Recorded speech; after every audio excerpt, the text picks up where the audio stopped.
Okay, here's a new project. This is some spring bracket or disc mount, or I don't know what it is. It goes on some stupid farm piece of equipment. And basically, the holes are all egged out.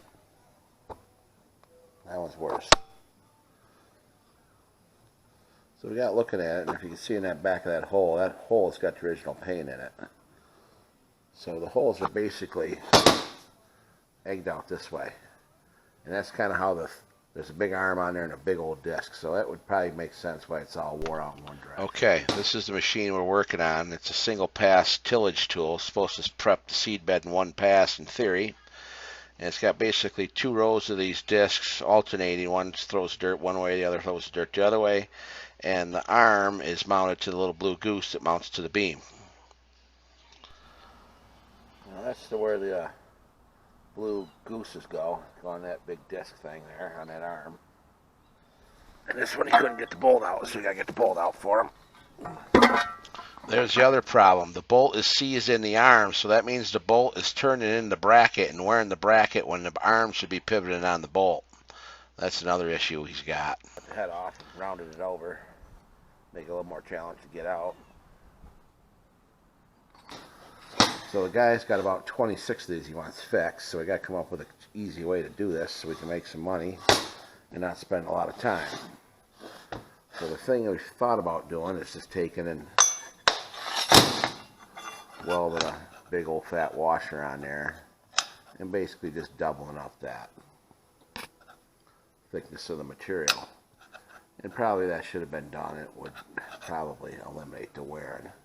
Because the hole is 3/4 and you've got 3/8 plate here. So I'm thinking if we double it up it might help. And we got this burnt, the inside hole is burnt. We had to screw around making a bunch of holes for that. We got the right size. And that'll kind of harden as it burns. So hopefully that'll keep the wear down to a minimum also. Probably won't, but I'm going to try to sell a guy on it. So we got to come up with a way to line these back up and get them straight, weld it up. I don't know how we're going to do this. We're going to have to make a jig of some sort. Okay, so we're going to try this bracket, or this jig here. So we'll be able to put our washer in there,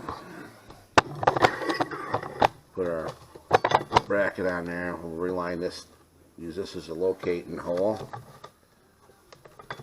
and then we can basically weld up this hole, hopefully weld the hole shut on the blue piece without using the brass to make a non-stick hole.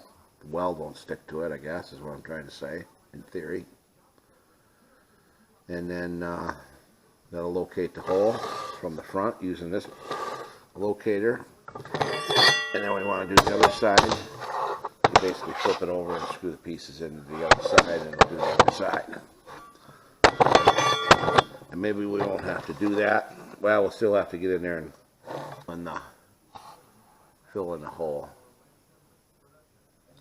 So we're going to try welding one up and see what happens. Alright, we got our piece all kind of finished up. This is our prototype. Maybe we should do some more welding in there, but I don't know. We'll weld that big washer on there like we talked. This is a little jig we made up to do it. Slide it down on there. We got a little brass piece down there so we can weld up the bad hole. First the washer goes down there, of course. And we slide this on. This locates it in the other hole. I think we showed that yesterday. So we'll submit this for our approval. See if we can get the order, the contract for those. Okay, the customer was here and looked at this. I think we got him talked into doing it this way. And then he can put his bushings in there if they do wear out again. Drill it out, make them bigger. So he's going to go double check. He thinks he can't get, thinks there's space too tight that he can't get a bolt through here. Bolt goes all the way through. So he's going to check that out. Like 3/4 of an inch is going to make a difference. I really don't think so, but better safe than sorry. Worst case is you have to loosen one up, or the one next, if one breaks, you have to loosen it up and then slide it away so you can get the new bolt in there and then slide it back in place. So it's not the end of the world. It will just be a little more work than just slide the new bolt in there. And if it works out, we got 22 more of them to do here. So I gotta figure out what that's worth. I have no idea. As much as I dare ask for, it'll be about a tenth of what it's worth.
Okay, we faulted out.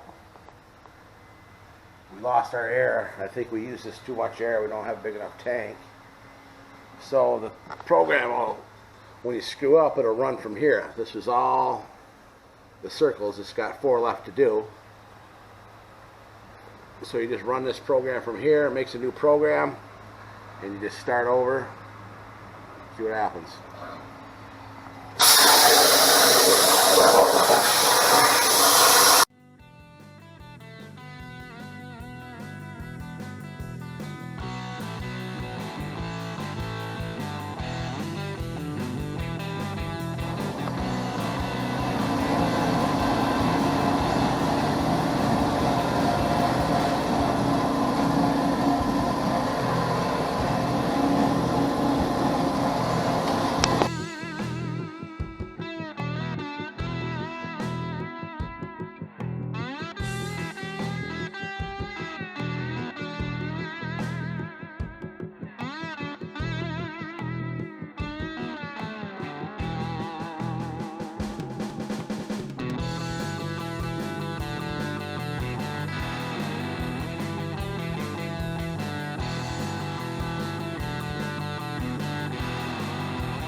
Okay, here we just wanted to show what a difference in new consumables make. These consumables here probably got 300 pierces on them, and you got to beat them out with a hammer.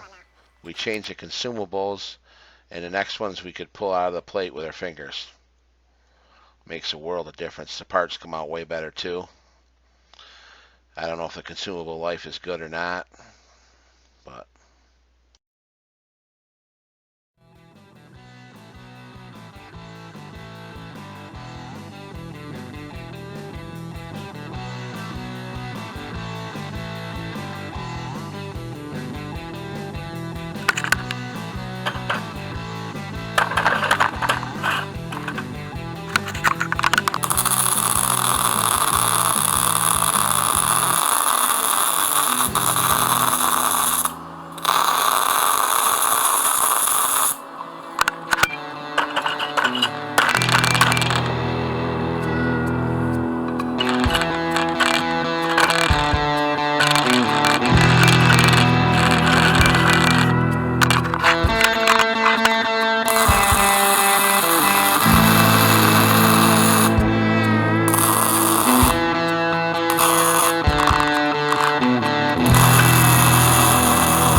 we went through all these, kind of welded up the hole best we could. Some were pretty bad, some weren't too bad at all, and then we welded another washer on the outside of these, 1/2 inch or 3/8 thick. Under our blue gooses there, we got all those ones done. We got 4 up there. We just got to go through and grind off, make sure it's flush inside, because that's where the spring rides back and forth. We can't have no gobs in there. And then we double check to make sure the bolt goes through the hole. And then maybe tomorrow we'll paint them. Maybe not. Alright, we got down a blue goose here. These are all done. Painted them up a little bit. Paint doesn't match quite right, but hey, blue Maui as close as we could get. Maui blue, I mean. So we'll get paid on that stuff, ship that out. Okay, here's our jig. Had to weld a couple little wings on it because it wanted to tip over. And then we had to upgrade it with a copper spacer down there instead of the brass. That was after 2 welds. That brass started melting pretty quick, so we had to regroup. And then this is after 22 or 44 welds. That's holding up good yet. So we can do them more if we need to. Ship that.